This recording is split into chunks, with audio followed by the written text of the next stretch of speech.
The question, please. There's a question from chapter 3, verse 114. 114. Yes. Abdul Rahman has returned to Sudan, no, to Ethiopia. Abdul Rahman. He went to Germany. From there he went, you know, to his own country, Somalia. That's it. You don't know that? No. Because his mother died, and I think for the burial ceremonies, etc., they took her corpse to Somalia. And the problem is that once having returned to Somalia, he may not be permitted to come back. That is what I am worried about. But he has left a Sunnah Hasana behind him. Asking questions from the Holy Quran, you know. So this is verse number 114 from chapter 3, Surah Al-Imran. A'udhu billahi minash shaitanir rajim. Bismillahir rahmanir rahim.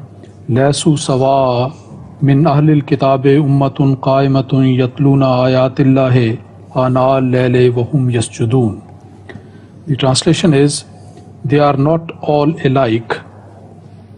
Among the people of the book, there is a party who stand firm by their covenant. They recite the word of Allah in the hours of night and prostrate themselves before Him. Which people does this party refer to? There's so many, we don't know. Allah knows them. Many people who belong to the people of the book, including Jews and Christians, are sincere in their belief and their love of God. So, there are many among them who are Unitarians. Among the Christians, there are millions among them who believe in the unity of God, oneness of God. And they pray to Him, and they get up at night, and while they pray to Him, their heart is filled with His love. So also there are Jews who do the same.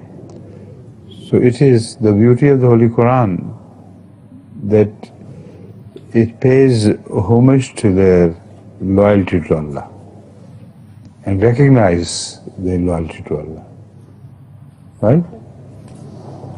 The only question which arises out of this is, if they are so dedicated and loyal to God, why do not they accept Ahmad,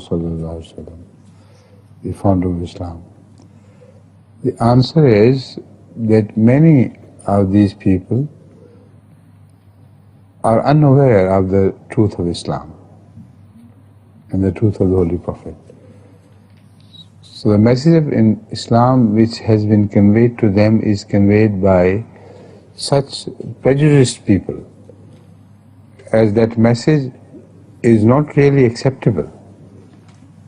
And we know it from our own experience now, that many non-Ahmadi Muslims who are good and loyal to God hate Ahmadiyyat just because the Ahmadiyyat which has been conveyed to them is hateable. It is not real Ahmadiyyat.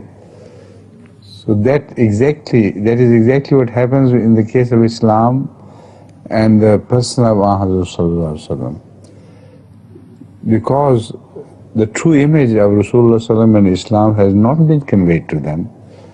So being loyal to God, they cannot accept it. But if we reach them with the right message, they will always accept it. There is no question about it. This is our experience with Ahmadiyyat as well. When such people are contacted and they begin to see the truth of Ahmadiyyat as in practice among Ahmadis themselves, then they always accept Ahmadiyyat.